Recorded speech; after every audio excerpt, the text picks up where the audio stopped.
All right.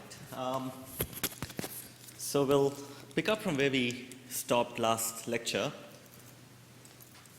And then in the later half, we'll talk about the new topic. So we were discussing amortized analysis over three methods. I think we covered the aggregate method and the accounting method using this example of a k-bit counter where the operation is you're incrementing a counter from 0. It's an idealized example. It was meant to give you, I mean, that's not a practical data structure in that sense, although the whole process was to get you to prime up to the thinking about amortized analysis and then show the amortized analysis on Fibonacci heaps, which was the topic that we were talking about before that. I don't know why this is not showing up. Was it on before I came in, or was it always off?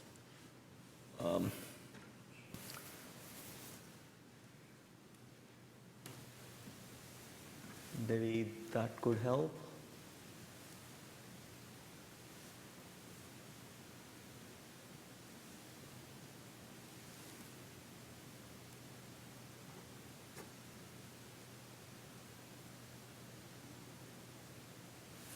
It says the system is set to show both the contents on both screens, but only one screen is working. At some point, can somebody check if the live stream is working? I can see that the live stream is on, but let's see. I'll move on, pretending everything is okay. So it turns out that in the potential, in the amortized analysis, the idea is to bound the true cost of a sequence of operations. We're not really interested in just the worst case of an operation, and we're talking about this k-bit counter, which was counting from 0 upwards. Now, so when you have any data structure in general, let's call the data structure D, it would have an initial state D0, and then you operate, you change the state of the data structure to D1, D2, D3, all the way. Now, it turns out we have already covered this part, but I'm just going to step back so that we can refresh. The idea of a potential function is to take the state of your data structure D, whatever the data structure is, whatever the operation is, that operations it supports. Let's assume this idealized general data structure D. This function takes in the state of the data structure and returns in a real number.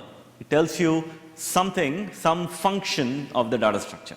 Okay? It's just nothing special, and we'll see why this, what properties this function should have, so that we can get to the desired property that we need to bound the sum of the true cost over a sequence of operations.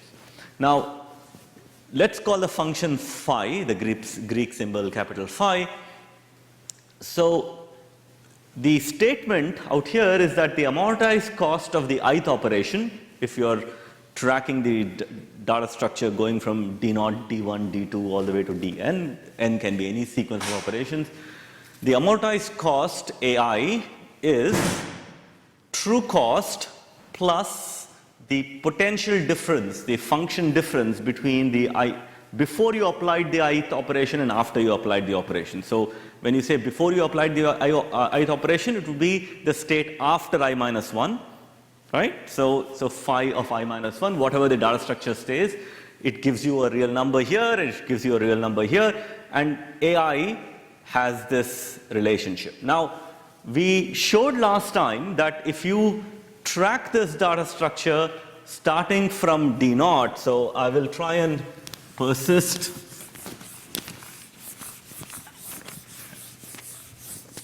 on the board.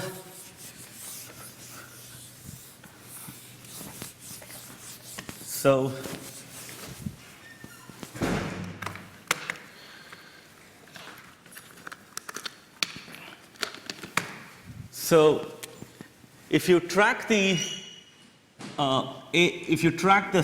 amortized cost from A1, because the first operation you have some initial state, So the amortized cost of A1 is the true cost of doing that operation. Can everyone, or maybe a little bigger?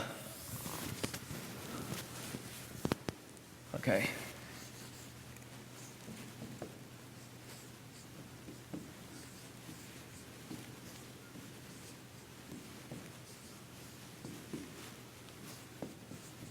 So that's what this slide was supposed to show you. It's amazing.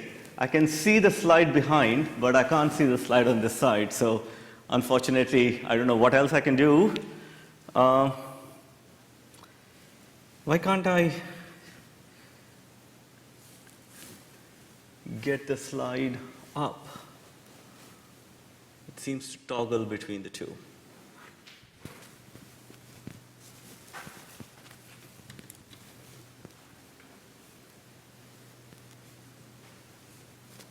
Yeah, it seems to toggle. Sorry.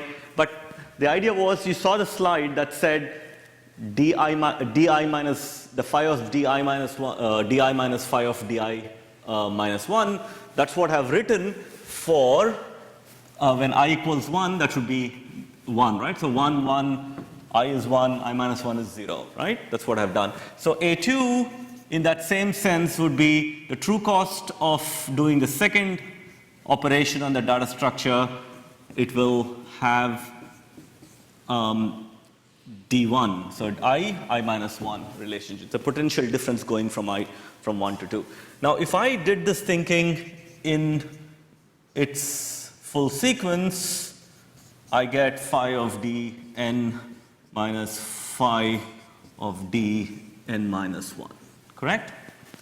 Now, if I sum up, because in essence, what we want to do is do an upper bound on the sum of the true costs. So if I have to do that, then if I have to sum this up, so it's going to be sum of AIs equals sum of the true cost TIs. So I equals 1 to n here, I equals 1 to n, plus something nice happens, right? So D1 between the two terms cuts out. That term would have cut out if we had the third line. And then it keeps going on all the way until all you have is that term and that term, right? So which is basically phi of dn minus phi of d naught. So if you look at the line at the below, and in fact I can go back to the slide.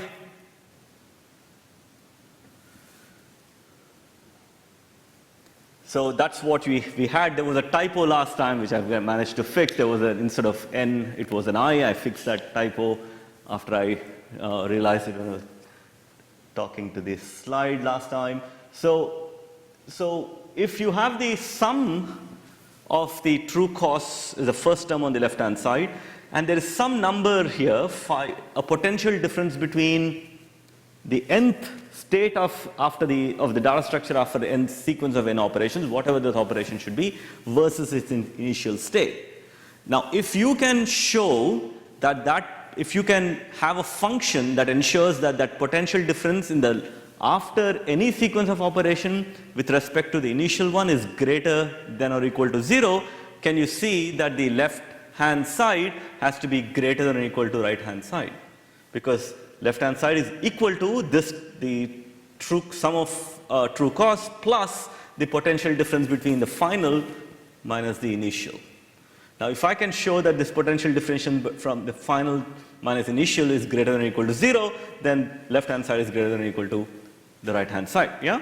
Because you're adding a positive number to, yes, you see the point? So if that's true, then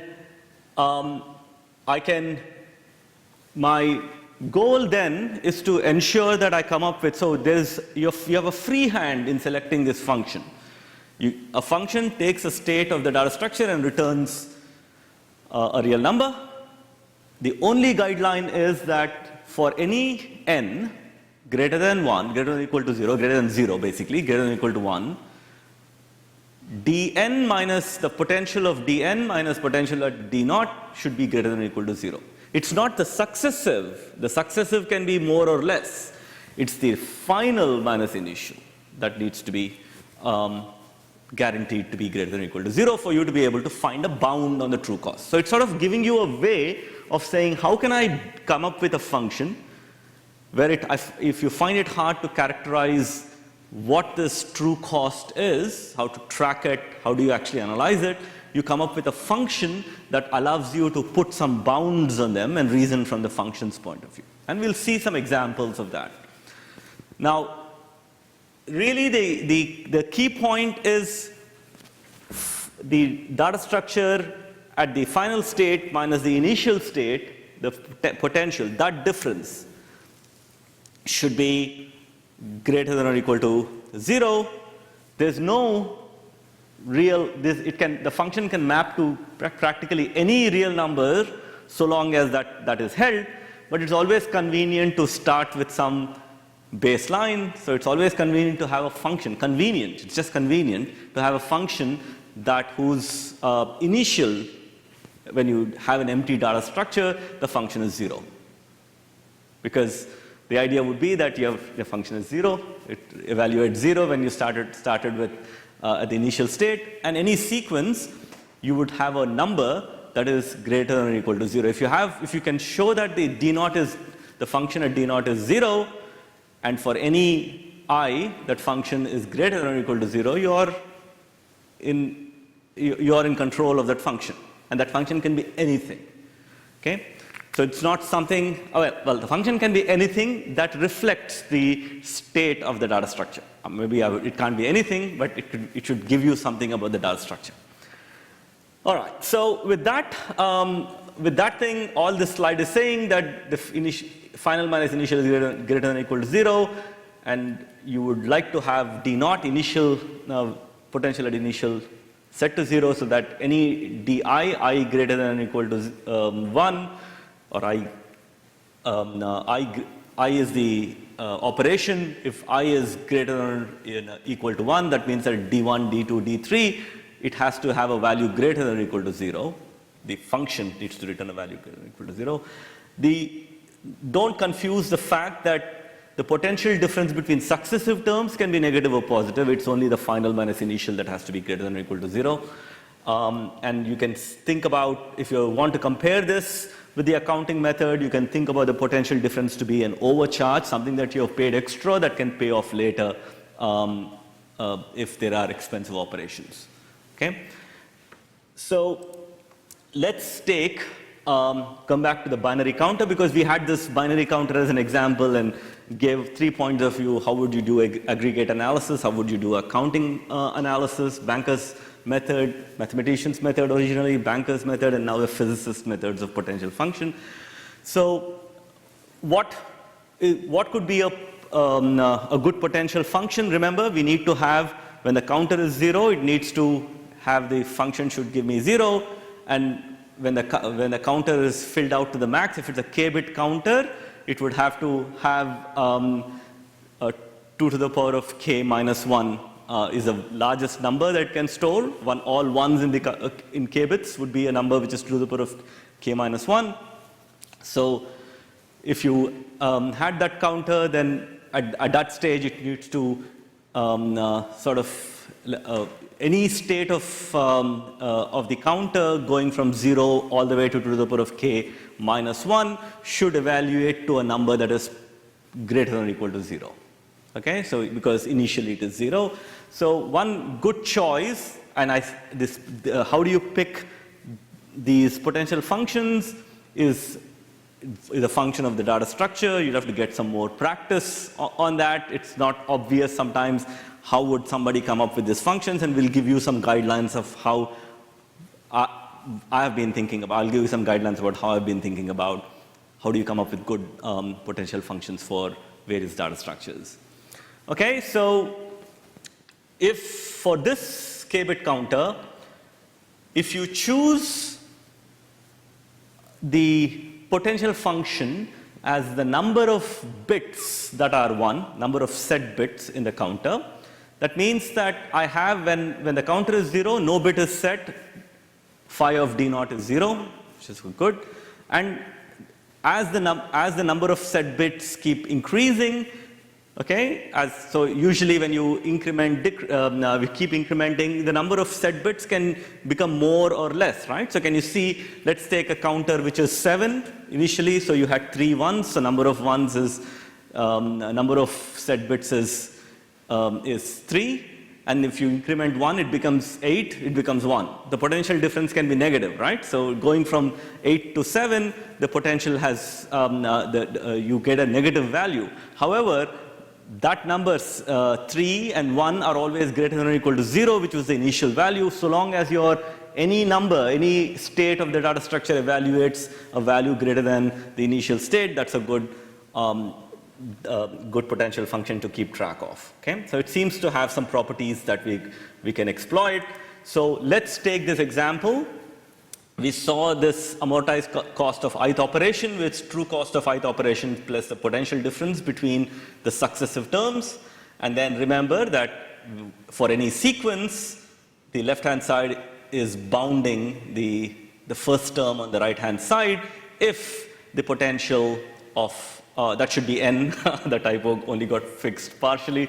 That term that I'm hovering my mouse, that should be n, not I. I thought I fixed it in previous slide, but didn't fix it in this slide, it seems. So that's n minus d naught. But that's final minus initial, okay? So if that were true, then let's start with the observation that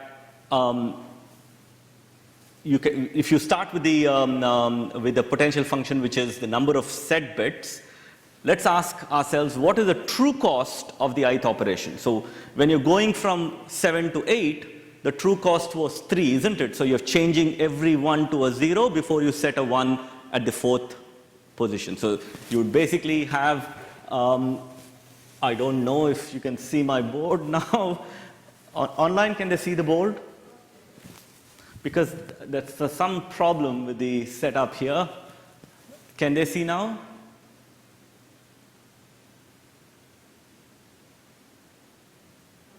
Not yet, okay. Okay, if you can't see the board, there's nothing much I can do. The setup is not working. So if I had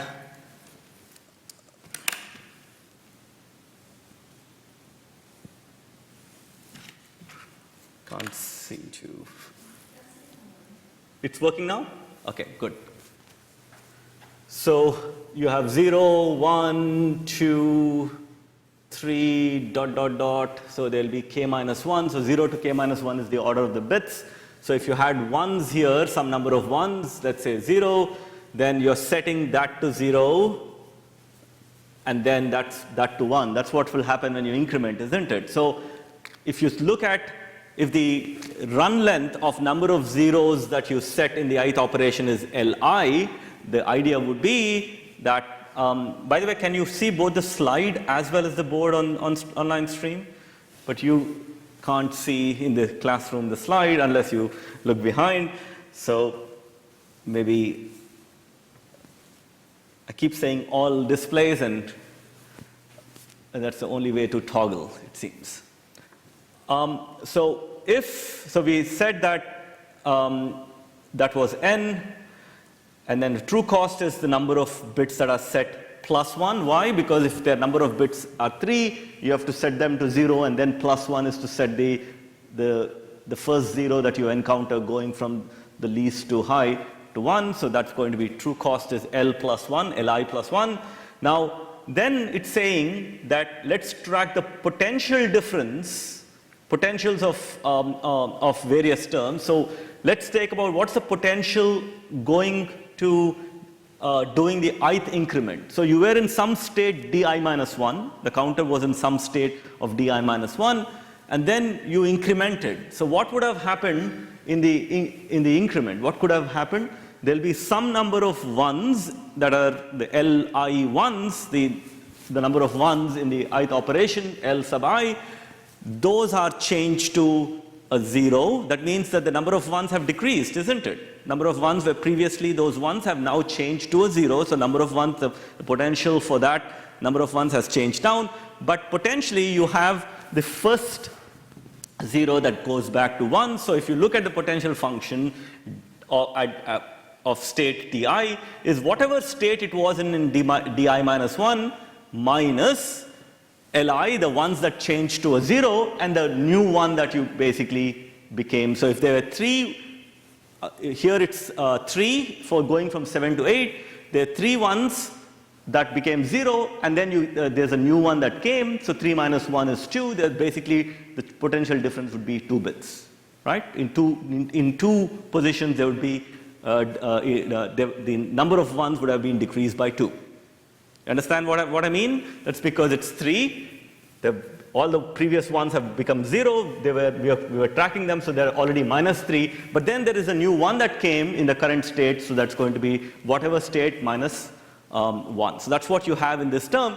But there's this special condition when sometimes you have, if it's k equals 3, 3-bit counter, if you did a counter, if you look at the code, it recycles to 0. It's because it becomes 1, 1, 1, and if you increment 1, 8 modulo 2 to the power of 3, 2 to the power of k, that's basically going to be 0, right? So the counter resets to 0. If you look at the pseudocode, you would only have all these change to a 0, all the bits 1, 1, 1, 1, 1, all the way to the k minus 1th order become 0, and then there's no extra 1 that you have to add. So in which case, when the number of bits is k, which is the full counter has been filled, then the change is whatever state previously minus whatever bits that you have set to 0, which is basically going to be 0, isn't it? So potentially would be that all k bits would become 0. Yeah? So that's what would happen. But in any case, if you look at the amortized cost, I'm applying this rule using these functions that I have, the properties that I have deciphered here. So when you do this application, true cost is Li plus 1. So true cost is number of bits plus 1. So it's Li plus 1. That's that term there. And then phi of di, I am using the upper condition because upper condition is greater than the lower condition, right? So it's, if you look at if you basically look at what's really happened, it's in one case you're subtracting by a bigger number, in another case you're subtracting by a smaller number. Yeah. So whenever you're doing that, I can then change this property of saying that instead of equality, I can change that to a less than or equal to by applying that rule, because that number, the number of phi of d I minus 1, here you're subtracting by a smaller number, here you're subtracting by a bigger number, one more, right? So this is if L is 3, 3 minus 1 is 2, any number minus 2 is going to be greater than or equal to any number minus 3. So that's what I have applied the rule there.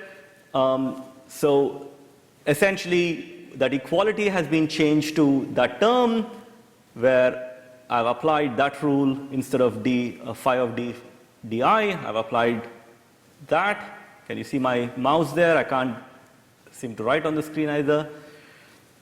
If that's true, maybe give me a second. Does this work now? No. Nothing seems to work on this machine here. So if that's and then this term out here is going to be that term. So I've only applied whatever the statement here, which is the statement in the first line, with some knowledge of what I'm doing, where I have replaced this term with that term with a less than or equal to because of the properties that I just told you. Now it turns out that the di's cancel out, li's cancel out. What you would have is essentially 1, minus of minus 1 is plus 1, so 1 plus 1 is 2. So you're essentially getting an amortized cost of 2 straight off, which is amortized cost of 2 implies that there's a constant time effort per operation for a single operation. So if you did a sequence of them, we already proved that that potential function has the properties where the amortized cost is greater than or equal to the true cost because of the properties that we explored, which means that if you did a sequence of n operations, it would be order 1 plus order 1 plus order 1 plus order 1. Even if the true costs are slightly different, I've bounded the true costs, and it turns out that by doing that, I can get a good impression of what the amortized cost, on average cost per operation would be. Okay? So that's the general way of thinking. Let's actually, the real reason why we wanted to do this is Fibonacci heaps. Let's look at the potential function for Fibonacci heaps. So what I'll do is slightly a different approach.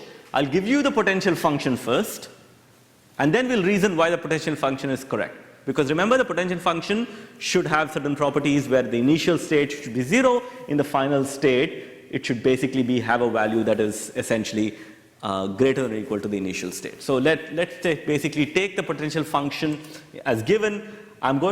So what is a Fibonacci heap? Again, remember that you have a bunch of operations, a heap with certain collection of trees. It has some number of elements in it. It has degrees. So this is a node with degree 0. Number of children is 0. Number of children is 0. Here's a node with degree 3. Number of children is 3. Number of children is 1. Number of children is 2. So, and then you have certain number of trees in the root list. So how many trees do you have? N trees is 1, 2, 3, 4, 5. There are 5 trees in this collection. And then there are some marked nodes. Remember, the marked nodes happen when you're doing decrease key, where whenever you decrease a key, you are removing an element and putting it into the root list. And when a node loses one child, it is marked. When it loses more, you have to do a cascade of delete and put it to the root. So you have to run a cascade of this. If you've forgotten that, you'll have to revise how we got this markedness from decrease key. If you take this potential function, the idea would be that if I take this tree out here and say what is the potential according to this function, the function is number of trees in the root list.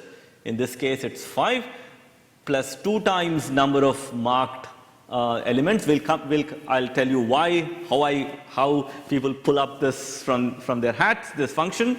We'll talk about that in a bit. But if you assume that a number of trees is h of h and plus 2 times number of marked of h, then number of marked is how many are marked? There are 1, 2, 3 are marked. So 2 times 3 is 6.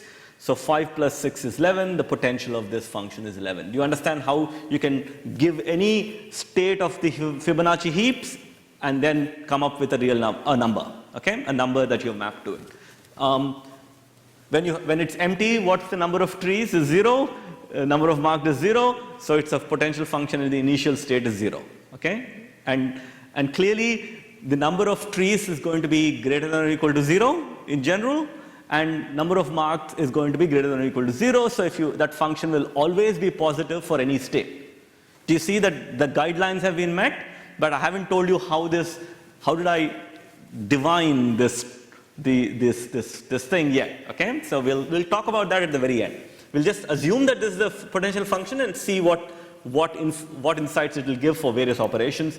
So same thing that we were doing in the previous exercise. We take this amortized cost, which is true cost plus the potential difference between successive terms, and then start applying the potential function that we have to do the thing. So what the operation here is insert, because there are several operations there. Let's take an operation which is insert. When you insert an element, what happened to the Fibonacci? You just plonk an element into the root list. Nothing else happens. Number of marked nodes don't change. Only thing that changes is that the number of trees in the root list goes up by 1, right? So that's all that's going to happen when you do an insert. So if you look at the number of trees in the ith state of the heap is 1 more than the I minus 1 state, because you've inserted an element. Number of marked is going to be exactly the same, and if you apply this, and the true cost is basically 1, isn't it? Inserting an element is 1. True cost is 1 plus the potential difference between successive terms, and essentially what will happen is that if because number of marked are same, they cancel out. So what will be it will be a potential difference in the number of trees. So this is potential difference in the I minus 1. So we said it's going to be number of trees plus 2 times number of marked. Number of marked are same, they cancel out. The 2 time terms cancel out. There's nothing more there. They're equal. Then you will essentially have the potential difference between number of trees in the ith state minus I minus 1 state, which is just 1. The potential difference is 1 because you just see this relationship. Entries minus entries at I and entries after I minus 1 is 1. So that basically 1 plus 1 will be 2. So essentially the amortized cost is constant, but this was not a big deal. We knew it was the worst case cost is order 1. So yeah, so at least we are sanity checking that the potential is working as it should for insert. Okay, so this is more a sanity checking than anything real, because we know that the true cost is 1 irrespective of what state you're doing insert in. Now let's do the same thing for extractment. So what happens in extractment? Remember, you have this, we'll just go back to that illustration there. So when you do extractment, what happens? You're going to remove 3, push all the children into the root list and consolidate. Remember, the consolidation is ensuring that in the root list you have at most 1 tree of any degree. That's what that process was. If you've forgotten the operation, please revise it. So if you were doing that, I'm going back to what the true cost is. What's the true cost of this operation? So true cost of this operation is that you have to delete. Okay, deleting is, let's say, order 1, and you have to push. In a way, you have to delete, push certain number of elements in the root list and consolidate. And consolidates will run. How long will it run? I mean, what's the complexity? It's the number of elements in that root list after you've pushed the children up. So now what are the scenarios here? The scenario here is that if you look at the potential function before extracting the element, the minimum element, it's clearly based on the potential function is the number of trees in that state plus 2 times number of marks, whatever they might have been. Okay, there's some state, the potential function is basically giving you a real number based on that expression. Now, after you extract, what are you doing? There's some true cost. Okay, first let's characterize the true cost here. The true cost is, I'm calling it 1 plus degree max before you did the extraction plus number of trees before you extracted. What does this mean? That means that you have to, what would be, let's go back to that figure there. I think it's much more easier to see that figure. What is the maximum degree here? It so happened that the maximum degree was on the tree with h-min, right? It doesn't have to be. It can be on small. H-min could be on a degree 0 element as well. It really depends on where, how the operations got carried out. In this example, it turns out that the maximum degree is 3. In that state, let's say that this was the hi minus 1 state. The maximum degree is 3, isn't it? So you have to remove 3.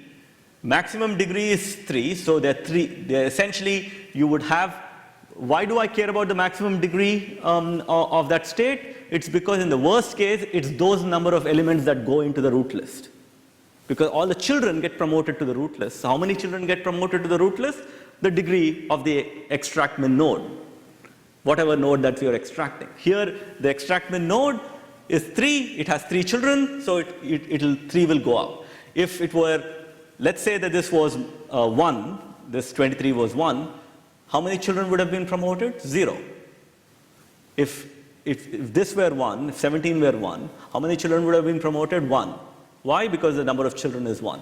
So essentially, in the worst case, the extractment is bounded. Is always going to be less than the maximum degree, which is what we saw in that example, maximum degree before extract min was called, plus the number of trees that already existed before the extract min were called. So if you actually see in that example, 1 counts for removing 3.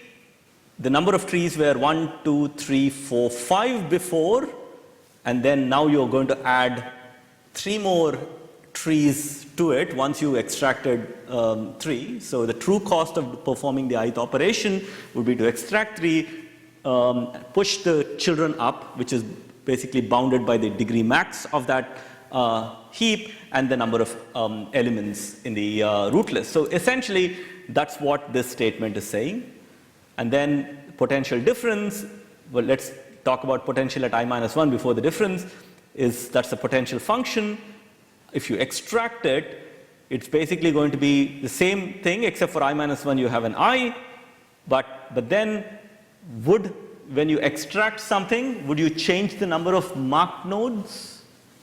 You don't change the number of marked nodes, so number of marked nodes would be the same as the previous one, so that's why I'm highlighted it in red, showing it's I-1. So it should be technically h of I, but h of I is nothing but h of I-1 in terms of number of marked nodes. Number of marked nodes that in the previous state is same as the current state. And then what I'm then doing is that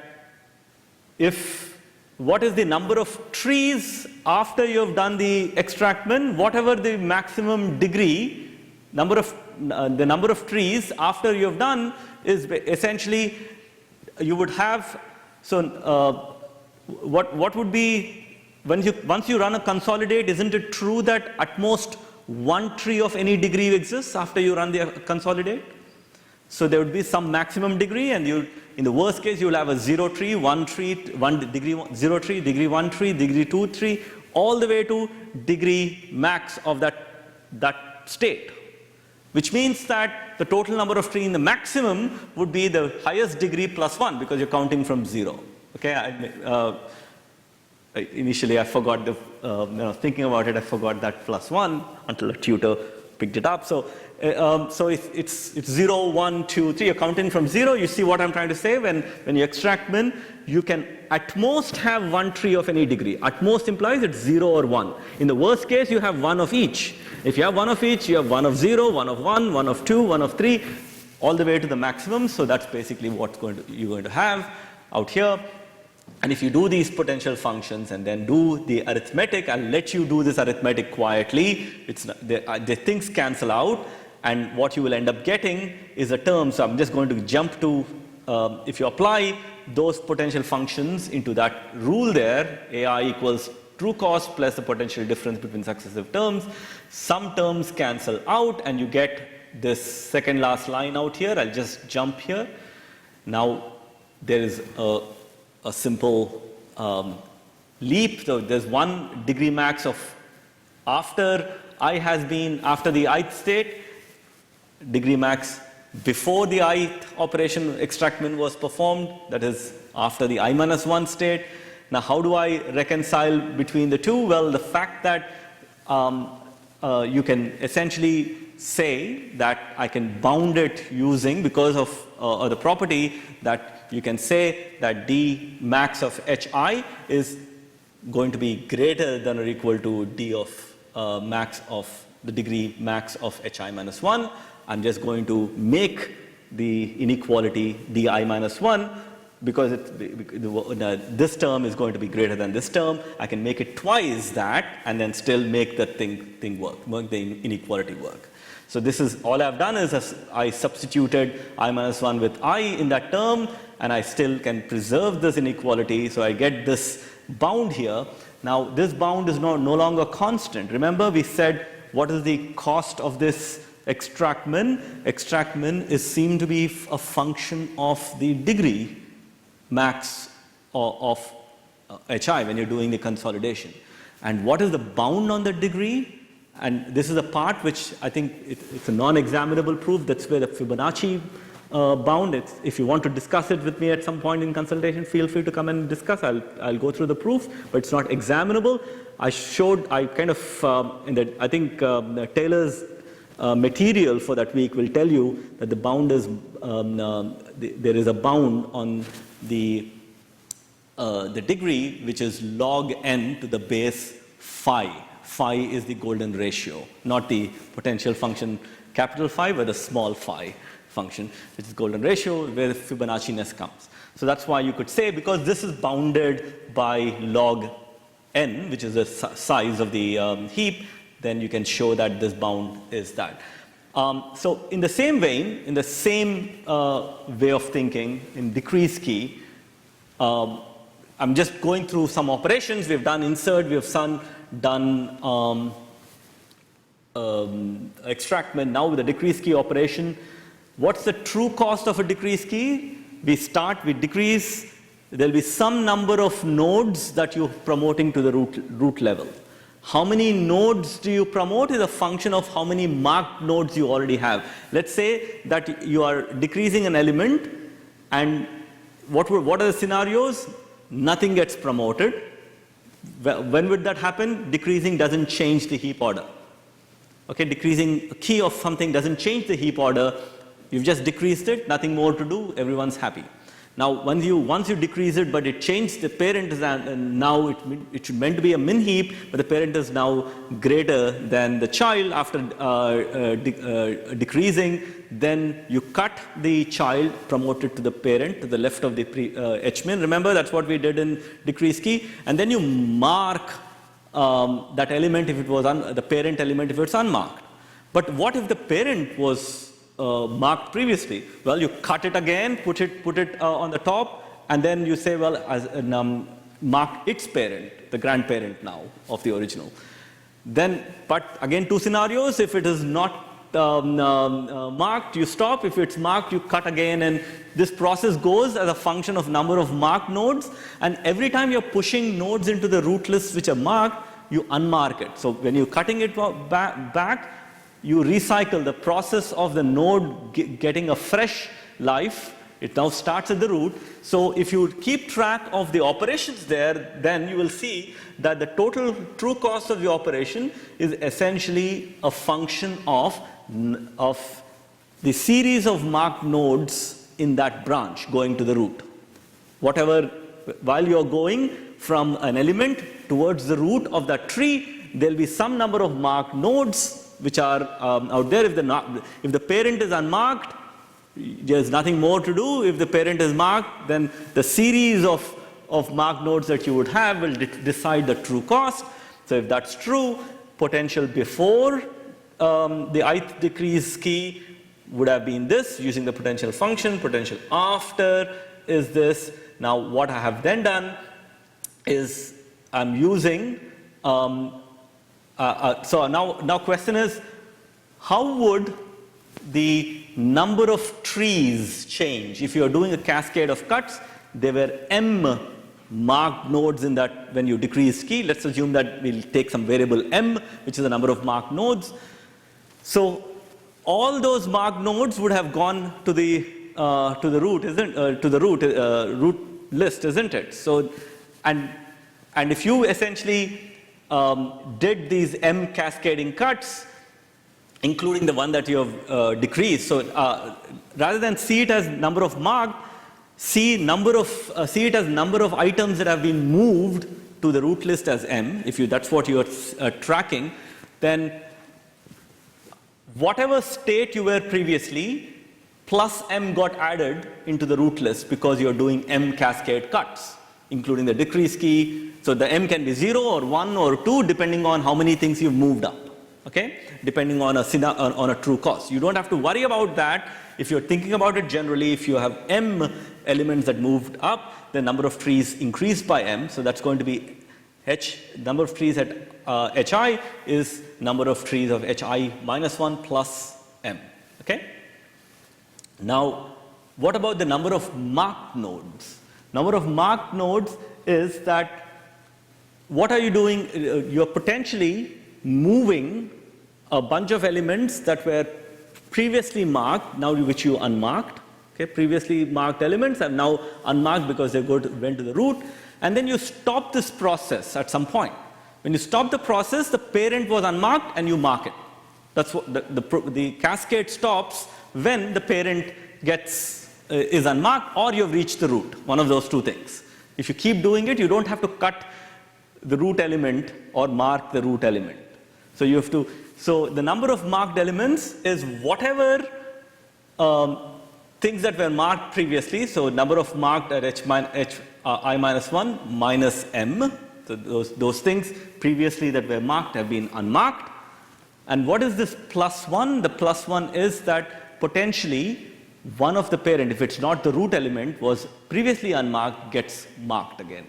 So if that's the plus 1 is basically, and I've used the less than or equal to sign because you don't always have to mark the parent. Once you get to the root, whether it's marked or not is irrelevant, you basically unmark it. Essentially root never gets marked. So this plus 1 this happens when the parent, where you stop the cascading cut, is not the root. So that's why I put a less than or equal to sign, because in principle, there are some cases where you don't mark that the parent, when especially the parent is the root. So if that happens, if this thing holds, I can apply this amortized cost, and then when you expand these terms, phi of hi is this, phi of hi minus 1 is this, you expand these terms, there will be some terms that cut out, so that term gets cut out, that terms get cut out, this m plus m and minus 2m gets cut out, and then what's remaining is less than or equal to 2. So you could then show the amortized cost of a decrease key is less than or equal to 2. 2 is basically a number, a constant, so these are every unit in this potential function is some constant unit of effort. And that constant can be arbitrarily, because we're doing a theoretical analysis, we don't have to worry about what these constants are, it's 2 units of effort. They themselves might have some constant terms associated with it. So it's in general, it suffices to say it's order 1 effort per decrease key.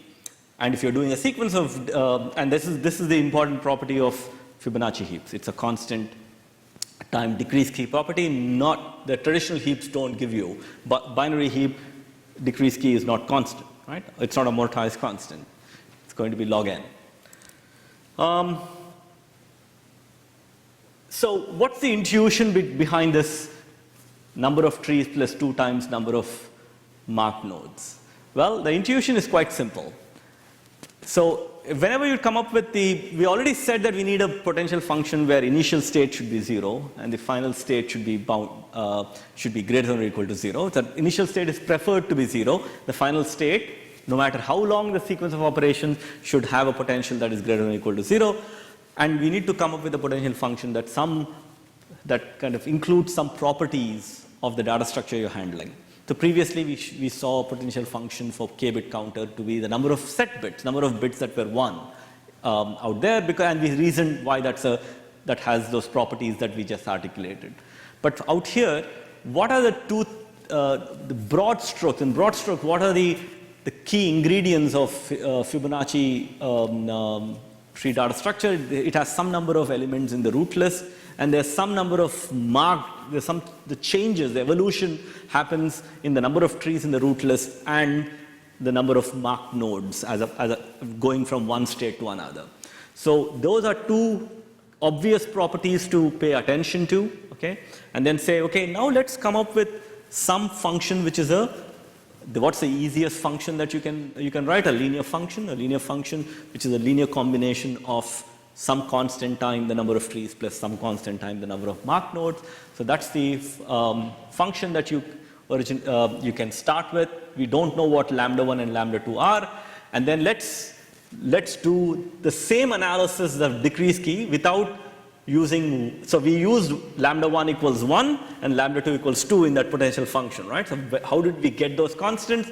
Well, if you did, let's take decrease key operation. I'm doing exactly what we did in the previous slide, but with those constants generalized. So we just lambda 1 and lambda 2. This would be the potential before, and this would be the potential after. All I have done previously, we had 1 here, instead of lambda 1 and 2 here, instead of lambda 2, the logic is exactly the same. And when you apply these rules, when you apply essentially the amortized cost of I is true cost plus the potential difference going from I to I minus 1. If you substitute phi I hi for whatever this term is and phi hi minus 1 for whatever this term is, you will see some terms cancel out, and then suddenly you will get a form which is 1 plus lambda 1 minus lambda 2 times m plus lambda 2 equals so that's the expression you would end up getting, the general form. So remember, if we assumed, previously we assumed that lambda 1 was 1 and lambda 2 was 2. If you assume lambda 1 was 1, this is going to be 1 plus 1 minus 2, so 2 minus 2 is 0, times m, so 0 minus times any number is going to be 0, plus 2, we got an amortized cost of 2, isn't it? Previously we got an amortized cost of 2. Now, if you, in this form, you have something out here which involves m. What is m? The number of cascade cuts you had to do in each decrease operation, and that's a variable. Okay, you kind of don't get an informative bound if you did that. So what if you just used arbitrary numbers lambda 1, lambda 2, you don't get any informative bound because it's a function of m, and m keeps changing depending on the state of the data structure and what you're decreasing.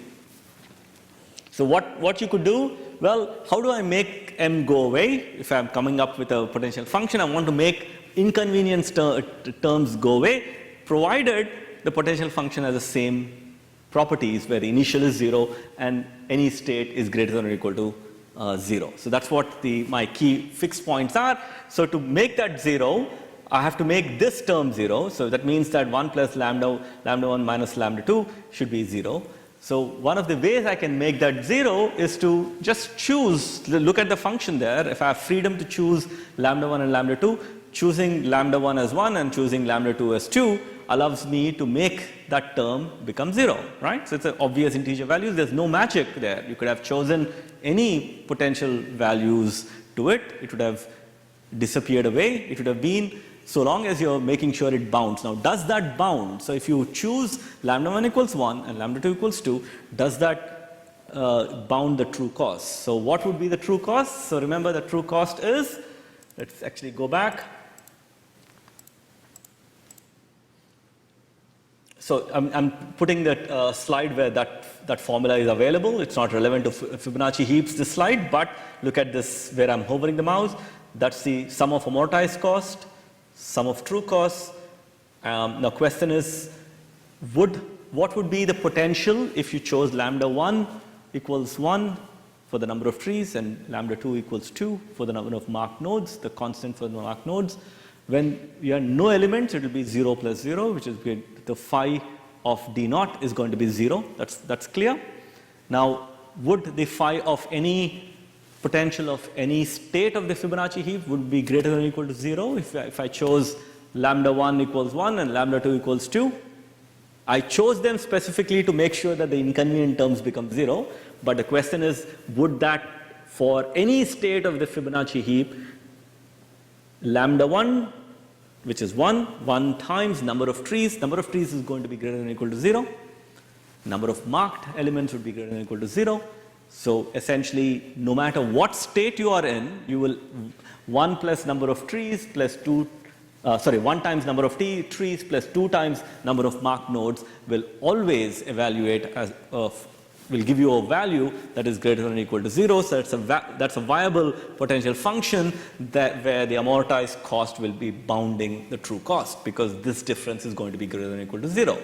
And once I have convinced myself about that, then I know that the choice I have made is viable. So 1 plus lambda 1 minus lambda 2 equals 0, choosing lambda 1 equals 1 and lambda 2 equals 2 makes that term 0. 0 times m is 0 plus lambda 2, which is, we have chosen lambda 2 equals 2, and that holds. The bound still holds, even if you reason it from the general point of view. Okay, so that was the main points that I wanted to. So what we would do in the tutes is How many of you know what a dynamic array data structure is? Okay, so you would, what in this week's tune, one of the key points is we're going to get more practice on this kind of thinking. Because you know what a dynamic array data structure is, I'm going to get you to think about what would be the amortization method using the aggregate form, the mathematical form.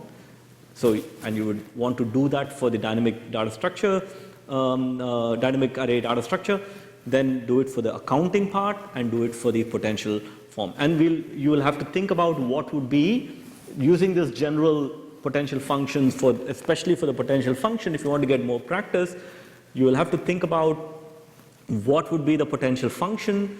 And in the dynamic array, you have two things to keep track of. So what are the two things that you keep track of? What are the two properties of the dynamic array? What capacity it has, and current state, there's some capacity of number of slots the array has. And then the other factor of it is how much you've filled in that array. So if you have, initially, you might have, let's say that your capacity was 8. And you could have 5 or 6 or 7 elements or 8 elements. Once it becomes 8, the next push that you're going to have will double the size to 16. Let's assume that you're doubling. You don't have to always double. I don't think Python doubles. I think Python multiplies by some constant. I read the spec, but doubling is a very nice, convenient way to think about it. As long as you're increasing it by some constant, it doesn't matter what constant it is. It's just a constant.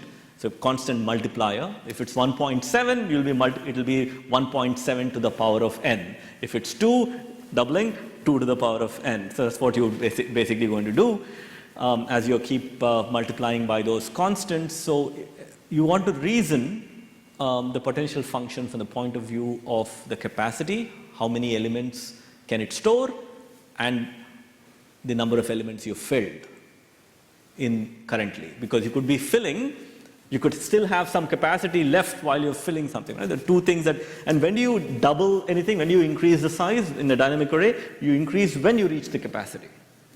It's only when you do the next insert and you've reached the capacity, there's no more space available, you double it. Then I want you to think about what, you can start with a potential function which is a linear function, some lambda 1 times the capacity plus lambda 2 times the number of elements that you have filled, and then start reasoning if you can come up with a bound. By the way, what's the amortized cost? We all should know this.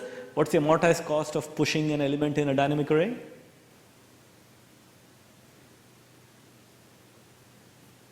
It's constant, right? So if it's anything worse than pushback an element, it's constant. Okay, so but it's not. You don't see, because they're expensive operations. When it's full, you have to double the array and copy all the elements in. That doesn't seem like a constant, right?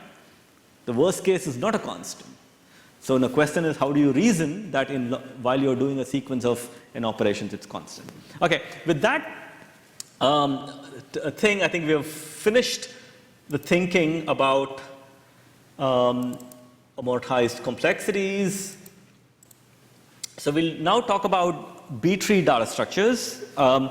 So this actually a very real-world data structure, by the way. Your file systems, relational databases, all of these use B-trees. So most of your file systems that you have are implemented as a B-tree. Okay, so the reason why we're covering this is to give you a sense of how a B-tree that generalizes your kind of trees that you've learned in previous units. I think you've done AVL trees, balanced binary search trees. These are generalized search trees, they're balanced, but they are generalized. They no longer have a branching factor of 2. They can be greater. Okay, Bayer and McWright were the first people to propose this. There's some history about this, which we'll not worry about, but you had this notion of balanced binary search trees. I think you've done AVL trees in 2004, correct?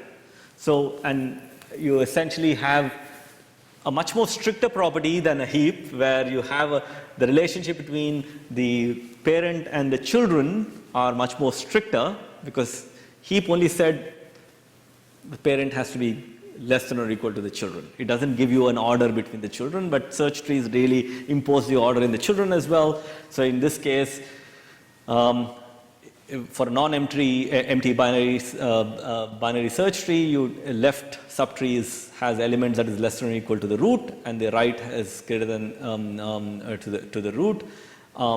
So and the left is balanced and the right is balanced, is how we said. The balance there is if the height is plus or within the range of plus or minus 1. It could be minus 1, 0, or plus 1, isn't it? The balance, the height difference between the two. At any point, and this is fractally true. No matter where you look, that should hold the properties of binary search trees. Recursively true. So the point about these non-examinable slides are that these data structures were primarily came up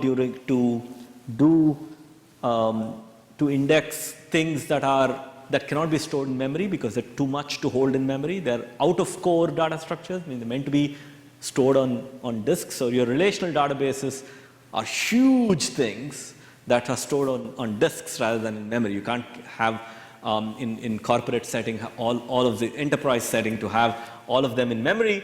So you'd want to have everything on disk, but then if you put something in on a disk, then the latency is the issue. Every time you're accessing something, so your virtual memory system is trying to say, okay, can I find this element in my CPU is saying, can I find it in my cache? Well, that's the fastest access that I have, level 1, level 2, level 3 caches.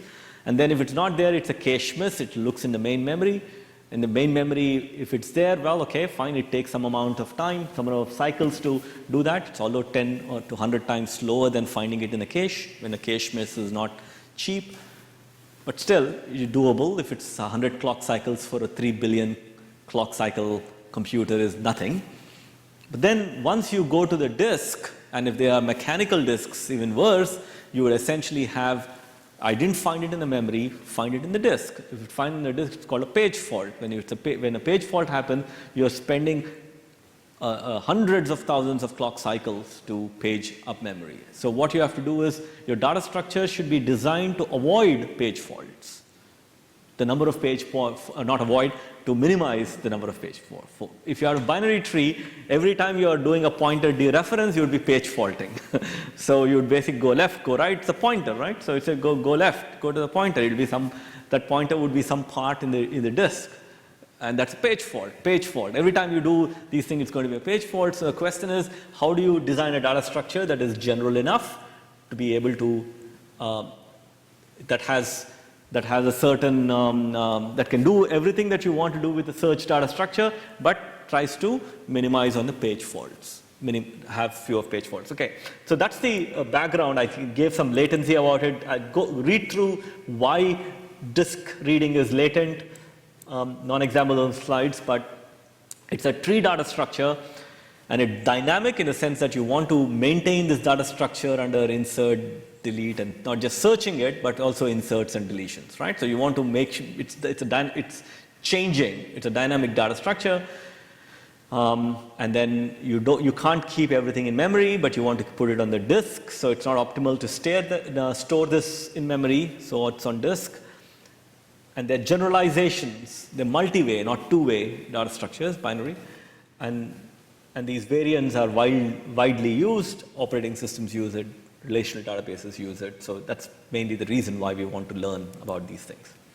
So with that sort of broad introduction, listen to this part carefully, because this is an easy data structure to master, but you need to know the properties.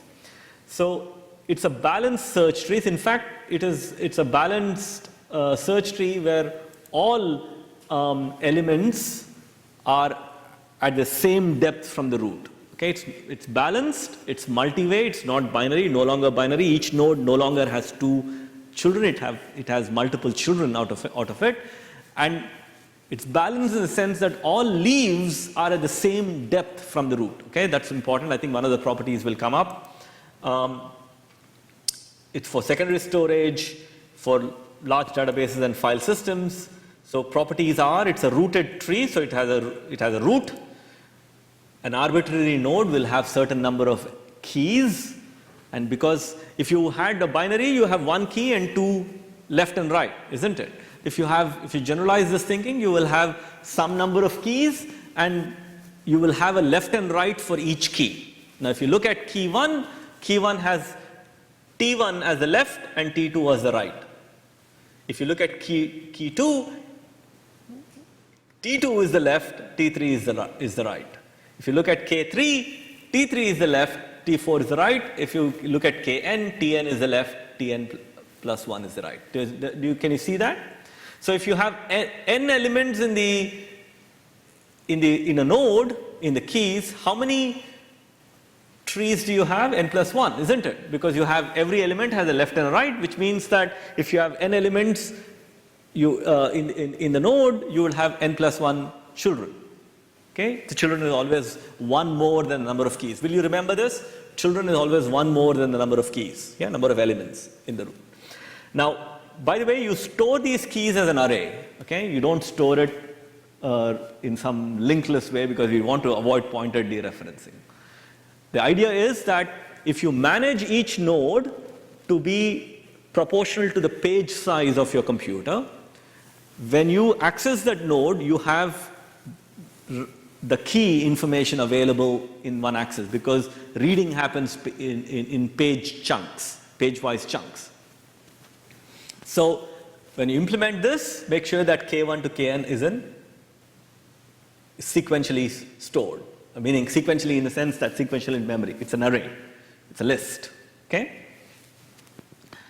And you're searching, well, we'll figure out what the searching is in a bit. Okay? And then it's you have this property where all the elements in T1 is less than or equal to K1 is less than or equal to K2, T2 is less than or equal to K2 is less than or equal to K3, and all this binary search tree property. We'll look at an example.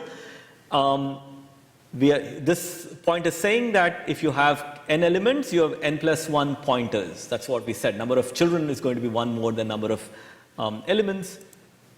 And you have the binary search tree property where left is less than or equal to the root is less than or equal to the right. And if you did that generalization, that's what you would have. Now, here's the main points. All leaves are at the same depth from the root. Now, this is important. When you instantiate a B tree, you instantiate with a parameter T. Okay? And this parameter T is telling you what is the minimum degree a node can have. Okay? The parameter T is telling you what's the minimum degree a node can have. So T tells you what's the degree of a node? It's number of children. Degree of a node is number of children. If T equals 2, the number of children the node can have is 2. If T equals 3, minimum number of children it can have is 3. What did we say the relationship between number of keys and the children was? The number of trees is always one more than number of elements in the node, isn't it? Which means that if T equals 2, the number of elements has to be 1. If T equals 3, number of elements is 2, and so on, right? So, but that's a minimum. That's a minimum degree, which means that a node can actually have more than the minimum as well. So if T equals 2, the maximum number of children it can have is twice that. So minimum is T, maximum is 2T. So whenever you define, and this is not variable for nodes. When you define a B tree, you define a B tree with instantiating a T. And all nodes will have to follow this property. Minimum degree is 2, maximum degree is minimum degree is T, maximum degree is 2 times T. Now, which means that if you are doing if the minimum number of elements you would have is T minus 1, the maximum number of elements you will have is 2T minus 1, because the number of trees is one more than the number of elements in the node. Does that make sense? Okay. So if the only caveat to this, okay, lower bound is T subtrees, that is T minus 1 elements. The only exception to this is a root. Root is the only node that can have less than the minimum. The reason is that if you If you enforce that to the root, then you cannot have an empty B tree. You cannot have, so let's say T was 3. That means that it can have T minus 1 elements, that is minimum is 2 elements. Then you cannot have a B tree with 0 elements or 1 element in it, right? So if you need to make an exception of one thing, so root is the only thing that has an exception. Root with 0 elements is empty, root with greater than or equal to 1 is a non-empty B tree, and the upper bound is 2t, that's 2t minus 1. So we'll look at one example and it will become very clear. I just wanted to say that some of you would have heard of red-black trees. Red-black trees are an instance of, this is for those who have done this kind of data structure, not examinable, this bubble, this block here. So red-black trees are some there are specialization of what's called a B tree with t equals 2. When t equals 2, the minimum number of children it can have is 2. The maximum it can have is 2 times 2, which is 4. And those trees are called 2, 3, 4 trees. 2, 3, 4. The number of children can be 2 or 3 or 4. And this is a link that you could follow and learn about what. So if you actually go to the slide and click on that, it will tell you what these things are and its relationship with red-black trees. Red-black trees are isomorphic to 2, 3, 4 trees. So I'm just trying to tell you that if you have done red-black trees, you have done a special case of B tree, basically. So here's basically English consonants. Without A, E, I, O, U excluded, all the letters as a B tree, as a B tree of degree T equals 3. T equals 3 implies the minimum is 3 children, maximum is 6 children, which is same as saying minimum is 2 elements and maximum is 5 elements per node. Okay? Can you see that everything will have either 2 to 5 elements in each node, except the only exception is the root. Root is the only exception that we said will have on the minimum degree, and it's a search tree. If you look at any node to the left, you will have elements less than or equal to, and then on the right you will have elements greater than or equal to. Yeah, can you see to the element in the root? So let's take one example. D. Go left, B and C are less than D. Go right, F and G are greater than D. Okay. Now, so essentially, any point T R and S is less than or equal to T, and then V and W are greater than or equal to T, isn't it? In terms of order, in the order in which these things appear. So, are you convinced that this is basically a B tree? Search tree, general tree with T equals 3. The minimum degree is 3. So the minimum here, it has 3 children. And by the way, do you see that all leaves are at the same height? So there's nothing. So if you look at every single element will have a left and a right. There's no empty parts. And all leaves are at the same height to the root. That's a very important property in B trees. Okay, so if that's true, so if you want to search for an element X, it is sort of quite simple. So if you want to search for an element, I'm just going to go directly to the example. The slide will tell you what I'm talking. So if I'm to search for an element, so let's say I have to search Y, I start with the root and say, remember all elements in the root, so root could be a node, a B tree node with 1 or more elements or 0 or more elements, because root is the only exception to the minimum degree rule. So then you do a binary search. Remember, when you're implementing it, you have to do a binary search. Okay, you're binary searching on the array in a node. And when you can either say, I haven't found it, or I found the element. Okay? If you haven't found the element, you have a choice of going wherever you've stopped to go to a left or right of that wherever you stopped. So, for instance, when you out here binary searching here, say I haven't found Y in this node, but this y, wherever I stopped, I would have stopped at L. I have to go to the right of L because y is greater than wherever I stopped. So go right. Now you basically have a list which has OSW, binary search y again. And if you binary search y again, then you would basically say, I haven't found y there. Then you would have stopped. You have to write a program such that it stops properly. Binary search is a very trickily deceptive program to write, even for mature programmers to do it correctly. But if you pull this off, it would have stopped at W and say, well, I have to go to the right of W to find the element. And then I come here, binary search. Have I found it? Yes, I have found it. In some cases, you will not find an element because it's not there in the tree. It will say, well, it's not found. Okay? So you can essentially making a decision of at every time binary searching and going left or right, because every element that you stop at will have a left and a right. Any questions so far about the searching? Searching should be easy. It's not a big deal.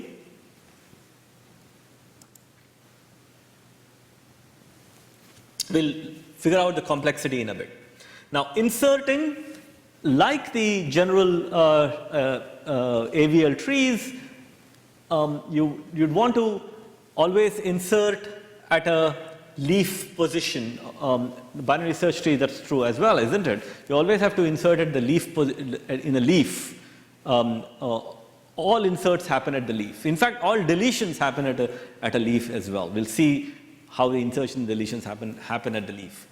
So what are the problems that you would encounter? So you cannot basically just create a new leaf with one element and stick into it, because a leaf with one element is will flout the B tree property, isn't it? Because it needs to have minimum of t children and maximum of 2 t children, or it must have, no, leaves don't have children.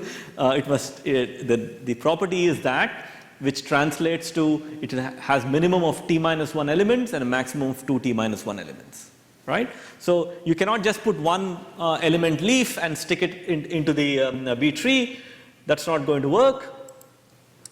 And then if you want to insert something into the leaf, it has to be in the existing leaf, right? Obviously, if you can't create a new thing, but you have to insert in a leaf, it has to be in an existing leaf, because the leaf will have certain number of elements if there's capacity to store in the range of t minus 1 in the minimum and 2t minus 1 at the maximum. And if there's capacity for you to push an element in, then you'd be able to insert in the existing leaf. But this can only be done if the leaf is not full, because sometimes leaves can be full. Okay, if the leaf has 2t minus 1 elements already in it, but that's the place, because the structure tells you that is where you have to insert it. What do you have to do? When you can't create a node, you have to do some operation that basically allows you to get some space, and if the node is full, you do something called splitting. We'll see an example of that. What does splitting mean? In splitting, one of the elements from the current node goes up to the parent. Because it's a multi-way tree, there's one element, you split into half around the median, and the median goes up. We'll see what that means. And then you kind of do the insert operation. This will make sense once we do an insert example. Now, most important thing is the thing I wrote in red. So in B trees, you always have this mantra, this rule. And this is how it gets written very easily. First of all, you have to do everything recursively. When you're inserting, your traversal should be recursive. Okay?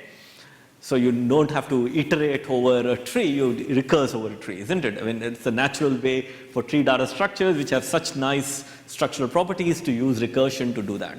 Now, during recursion, you always need to, for insert, you always say never step on a node. So in various directions you're traversing, you have to go left or right. Every time you go left, you land to another node, right? But before, you should never traverse in a direction where the node is full. Never step on a node that's full, that currently has 2t minus 1 elements in it. Meaning that before you can traverse, you have to preemptively act on that node so that it is no longer full before I can go down that path. Let's see what that means. The preemptive action is splitting, but let's actually start seeing. This is, without an example, illustration of what a split is. So here's, let's say that for t equals 4, 2t minus 1 elements is 2 times 4 is 8. That's the number of trees it can have. The number of elements is 8 minus 1 is 7. So there are 7 elements. So if I have to split a node with 7 elements, I can split it in a way where I can split it around the median element. Median element is clearly defined. Okay? Is it clearly defined for 2t minus 1? So 2t minus 1 is an odd number, isn't it? So it's clearly defined. So if you have an odd number, so you kind of split it into around that element, and this goes up to the parent. So I'll just show you. So that goes to the parent. You can see that it has gone to the parent. So L2's right node was this. So this is not, although it's pointing to K4, think of this whole thing to be a node, right? This whole thing to be a node. L2's right subtree has a node with these elements, which is same as L3's left tree. So if you basically split it, K4 goes to the parent, and you become a left and right of that element. So that's what you would basically have out here. Okay? That's what splitting means. Let's actually take an example. Let's assume there's a t equals 3b tree, which means that, please remember this, minimum number of elements in each node is 2 except the root, and the maximum is 5. So 2 and 5 are the operating capacity of number of elements. Now if I have to insert an element, let's say I insert B, I binary search this list, and it says, well, it has to be toward, I haven't found, you have to always know this, it's not searching here as much as you're saying, where do I insert? You have to insert always in an existing leaf, right? Existing leaf. So for you to know which branch to follow while preserving the search property, you have to search. Well, which branch do I follow? If I searched it, the binary search will say follow the left branch of G. Okay, because I have to insert B. So your binary search will say go to the left of G. And you kind of say, out here, ask yourself, if I took this branch, am I stepping on a full node? What's the answer?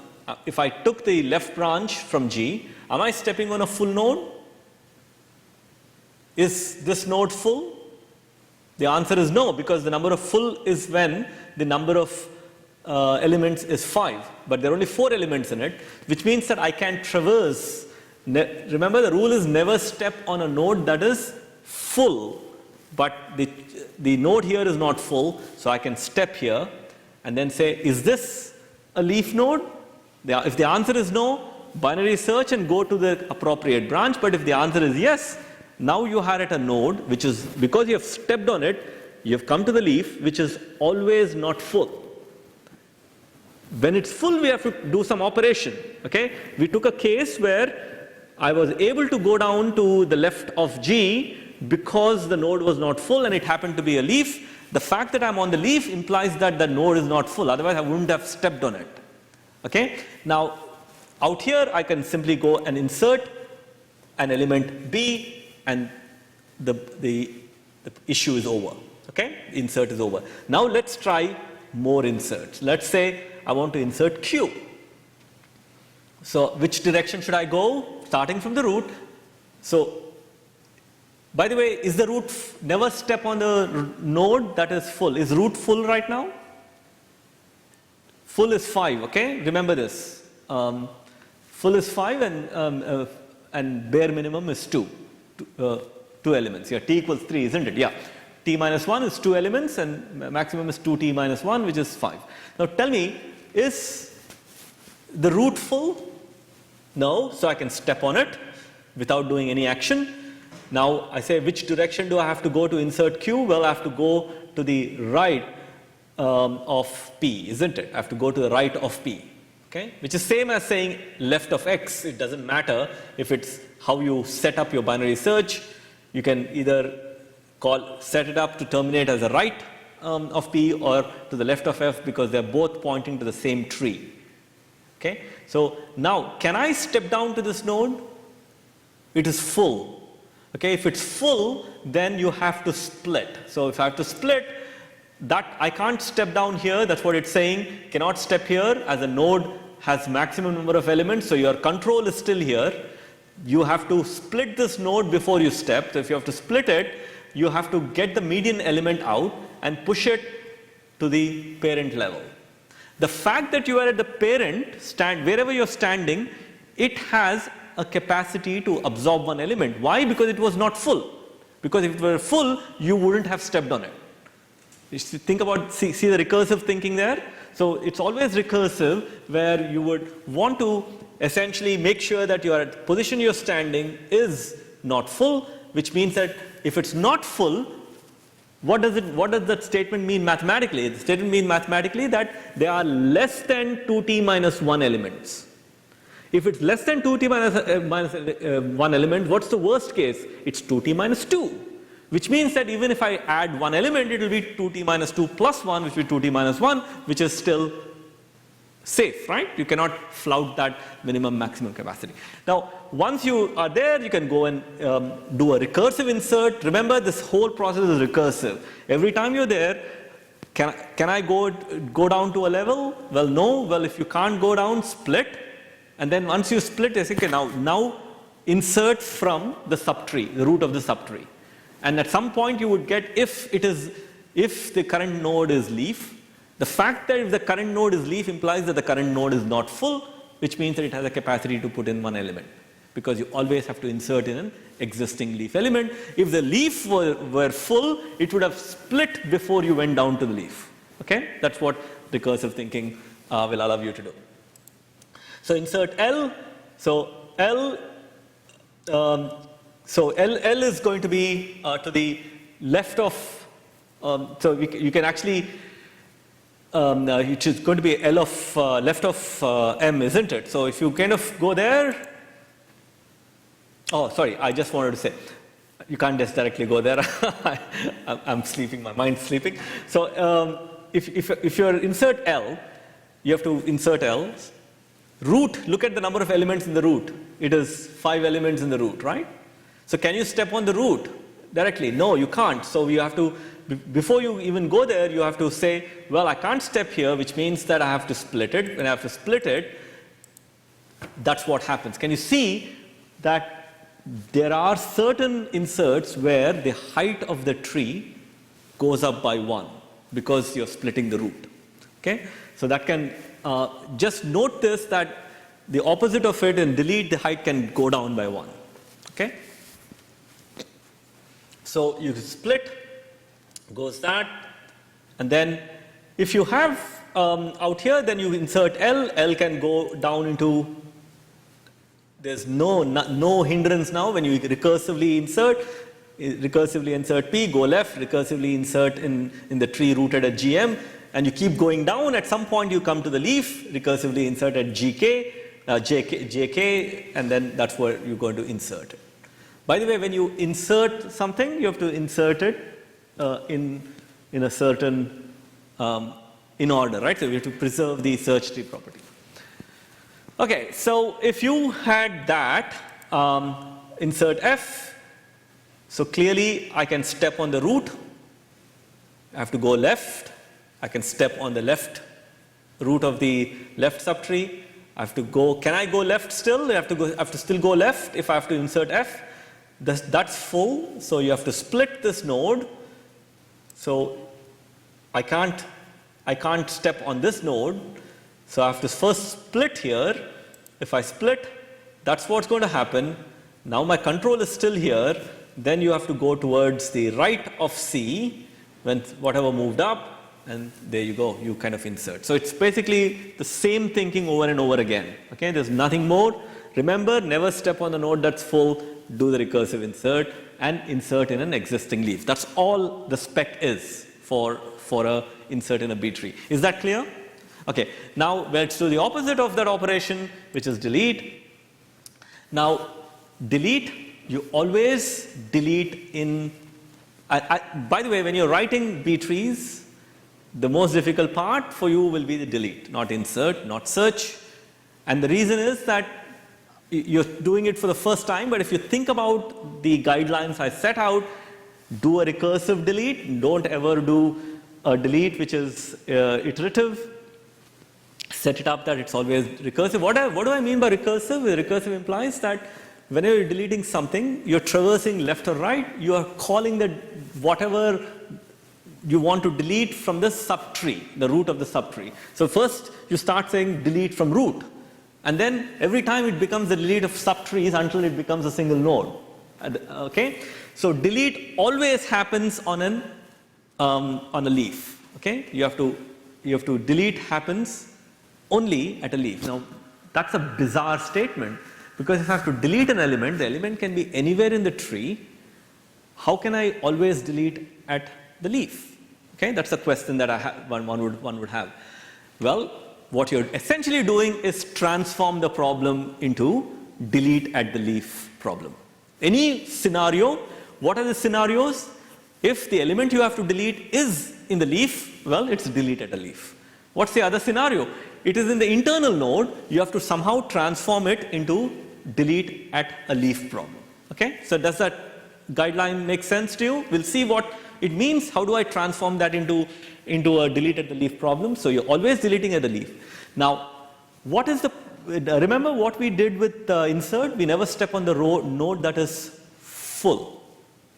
Okay? What's the opposite of that in delete? You never step on a node that is bare minimum.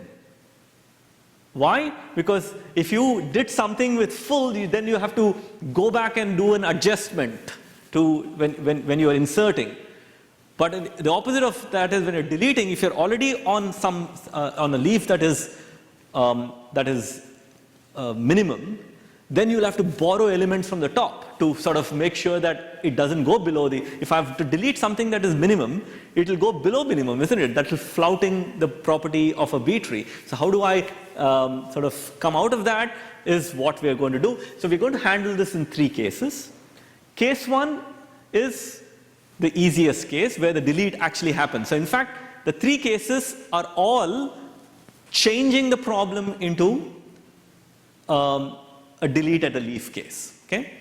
Now, I already told you, you cannot delete at a leaf if the leaf is at the bare minimum. So the case where the deletion happens is case 1, where if x is a leaf node, if x that you want to delete is in the leaf node, and it has more than the bare minimum. More than the bare minimum is t minus 1 elements is a bare minimum. If it has more than that, then, okay, delete. So by the way, this is the only delete that happens. Okay? Everything else is transforming the problem into case 1. Okay? Will you remember that? Okay, let's see what the other cases are. Okay, let's do an example. Delete f. Never step on a node that is bare minimum. Would you apply that rule to the root node? That's because we made an exception for the minimum degree for the root.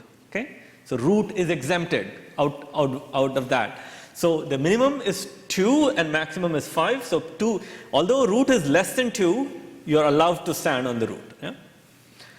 So delete f. So if you have to delete f, you have to traverse this path. In fact, this is not minimum, so you can step on that. This is not minimum, you can step on that, and suddenly you realize that you have come to the leaf and it has more than the bare minimum number of elements.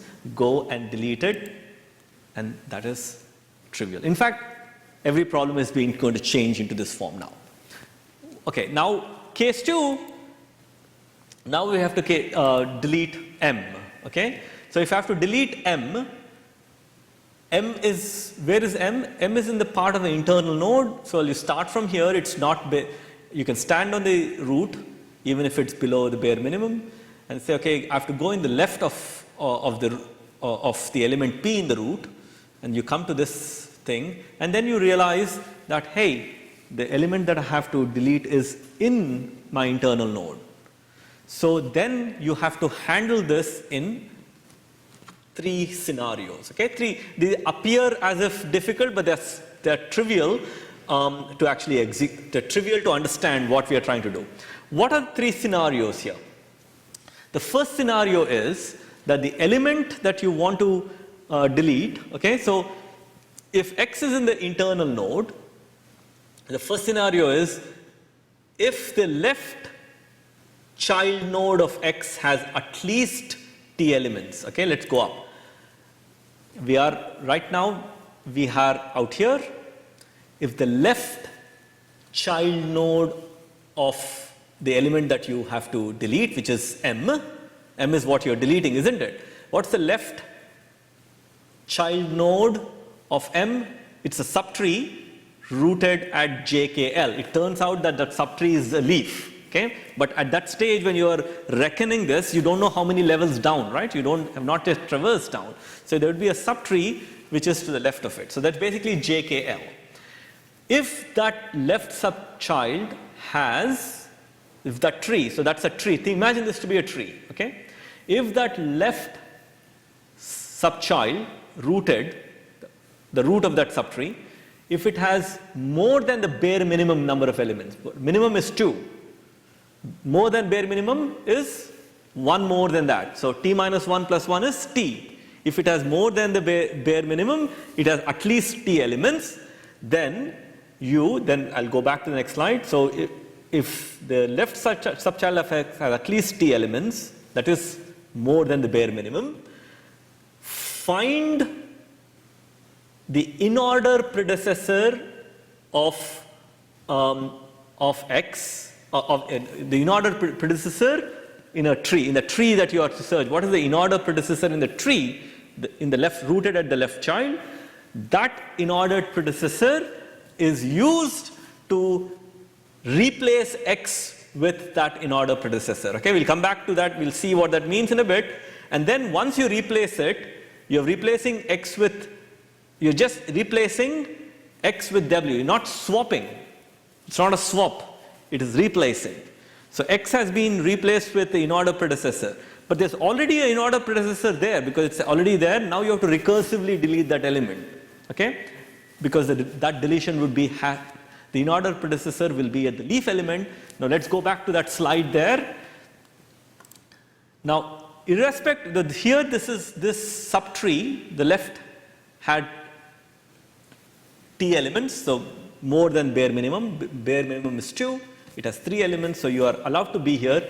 What would have been an in-order predecessor in a binary search tree? In a binary search tree, how did you find an in-order predecessor? For any element, you have to go, the in-order predecessor is go left and keep going right. What is the in-order predecessor? It is the largest element smaller than the element that you are looking for. If you want X's in-order predecessor, you have to go left in a binary search tree and keep going right. And it's the same thing out here. If you want to find the in-order predecessor of M, which you are going to delete, go left, you get to this node, go to the last element and keep going to the right every time you go to the root. When you go there, you get to a value. Because of the search tree property, it will be the largest element smaller than M that you want to delete. Okay, then it turns out that because there is no subtree here, it's only one node. Out here, the in-order predecessor is L, isn't it? Now, L is replacing M, so now you have L here. M has been overwritten. It's not swapping. It's overwritten as L. It's as good as you have deleted. But then we have a problem. We have an L already there in our tree. So I can then say, change the problem by saying, delete L from the subtree. But because it's an in-order predecessor, it would be a delete at the leaf. Yeah? That's one case. Now, second case is exactly the mirror opposite of it. So what if you did not find your left subtree having more than bare minimum? You look for the right subtree looking for more than bare minimum.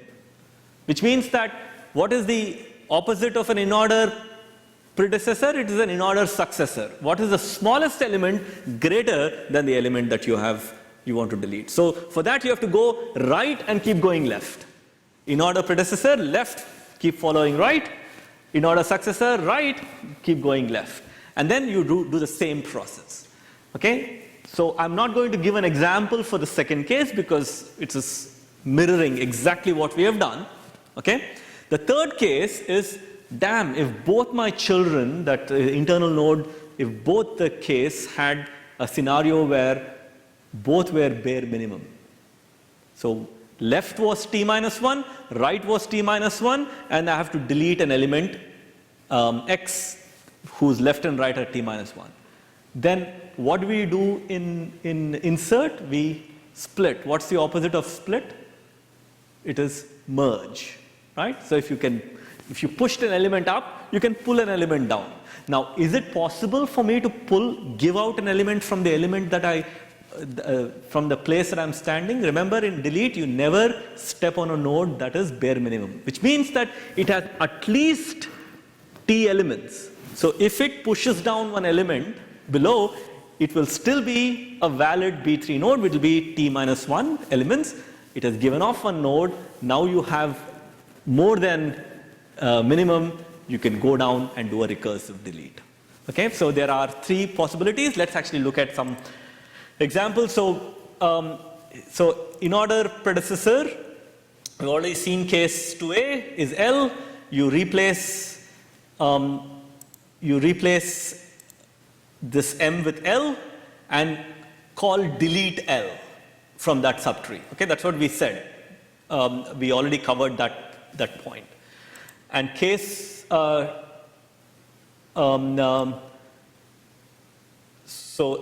case 2b is the mirroring part. It's an in-order successor. You don't have to think about no special example there. It's just the mirroring what we did in the previous thing. And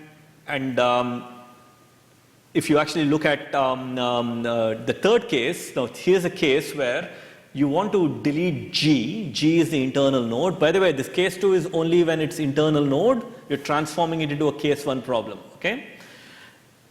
Which is deleting at a leaf, okay? Now, if you want to delete G, left of G is sitting at bare minimum, t minus 1. Right of G is sitting at bare minimum. So what you have to do, the fact that this node is not bare minimum is because you're right here implies that it is not bare minimum. So it has at least one more than bare minimum. So you can actually push the node down.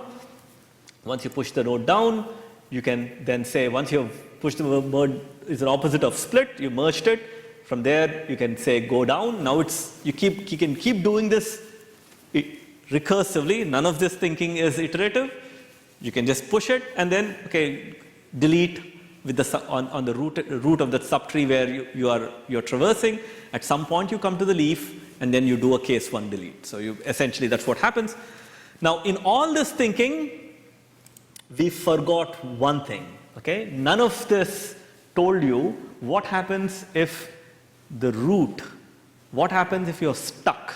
So here we somehow sort of figured out if we had to delete something internal with the children bare minimum, we have to do the opposite of split, which is merge, to sort of carry out the delete. But then can you imagine when you're deleting, you could be stuck somewhere because you want to go down searching for an element that you are to delete, but you can no longer go down because a node, the direction you have to go down is sitting at bare minimum, which means that your traversal has been stopped, not stuck as much as been stopped before I have to do some action. So that is what case 3 is trying to do, is what happens. So case 1 is go and delete at the leaf. Case 2, if it's internal, how do I handle the delete? Case 3 is handling what if you were stuck while you're doing this and all of these three things interact. So what are you going to do with if your traversal stopped because the appropriate subtree that you want to containing X that you want to, so you want to delete something, you have to go down in a direction, but you're stuck because the root node of the subtree has fewer than T elements, so it's bare minimum elements, so T minus 1 elements. In which case, then you handle in two cases.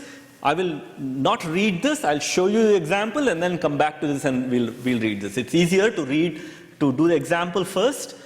So we are doing the second case before the first case, it doesn't matter. So let's say we want to delete D. So I am here, I'm allowed to be on the root even if it's below bare minimum, which is 2 elements. Can I step down to this direction? I can't because it's bare minimum. So, and then you say, what is its sibling? What is the sibling of CL? The sibling of CL is TX. Okay?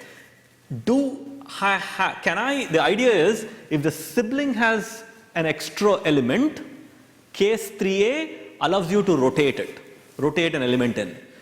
So remember the AVL rotations, LL, LR, RL, RR, so it's sort of reminiscent of the same idea. That is 3A. 3B is saying that so I have to go in one direction, that root node of that subtree is bare minimum, its sibling is also bare minimum. CL is bare minimum, TX is bare minimum.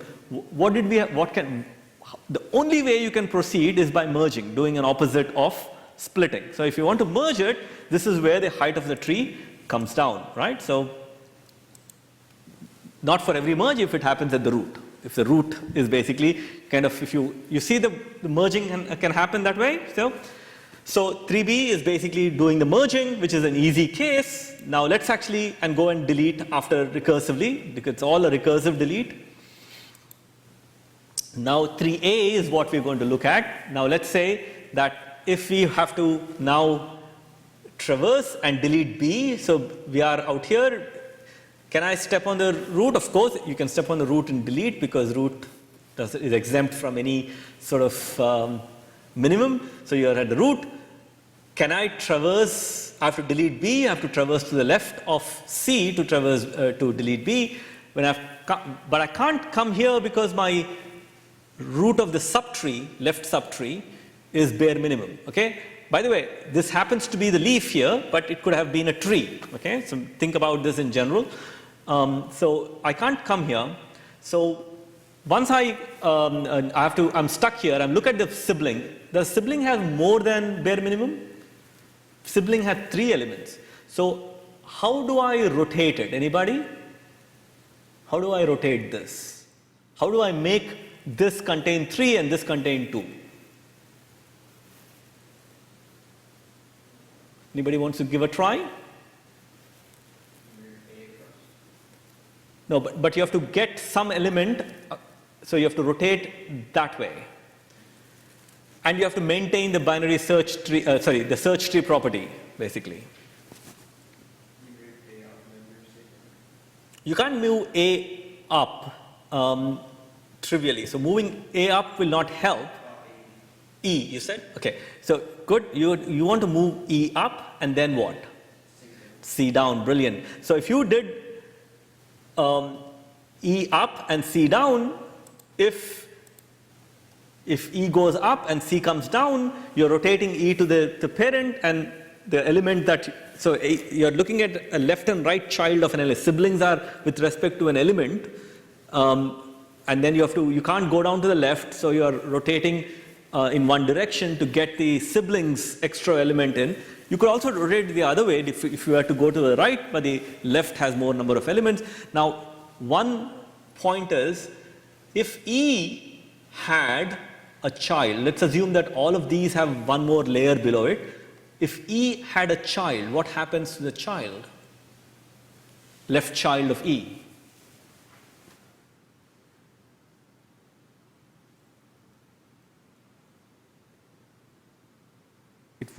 It can't be orphaned, can it? So what is the relationship between, let's call the child here, well, call it child, the child tree. What's the relationship between element E and the elements in the child tree? E has to be greater than or equal to the elements in the child tree. What's the relationship between the elements in the child tree and C? It has to be greater. It has to be greater. C has to be greater than elements in the child tree. So once C comes down, can C inherit, adopt the child of E, the left child of E? It's because, okay, so do you understand what I'm trying to do out here? So E goes here, okay, and E will replace C. C will come down out here, and then the relationship. So sorry, did I say less than or? I'll say that again. C is greater than E. E is less than. So sorry. So C is greater than E for sure. So C. How does it work? So right. I got tripped myself.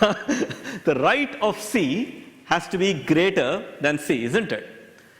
Okay. So E is is going to be greater than or equal to C.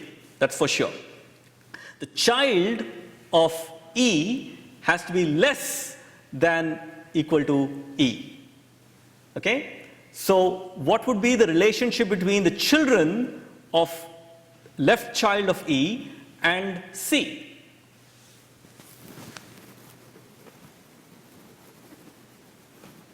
The question is, can left child of E be inherited as the right child of C? Okay? Convinced everyone? Can somebody give me an argument of why that's true?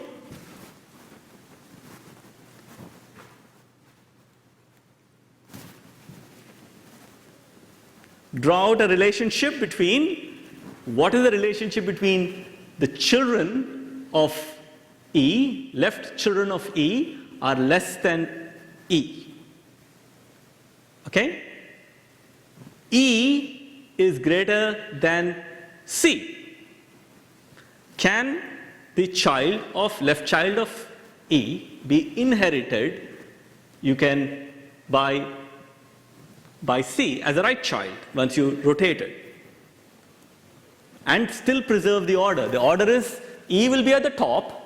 Everything to the left of E should be less than E. Everything to the right of C should be greater than C. Would that be preserved? So that's what I said, right? So everything to the left of E goes up. Everything to the left of E should be less than E. Whatever C inherits as right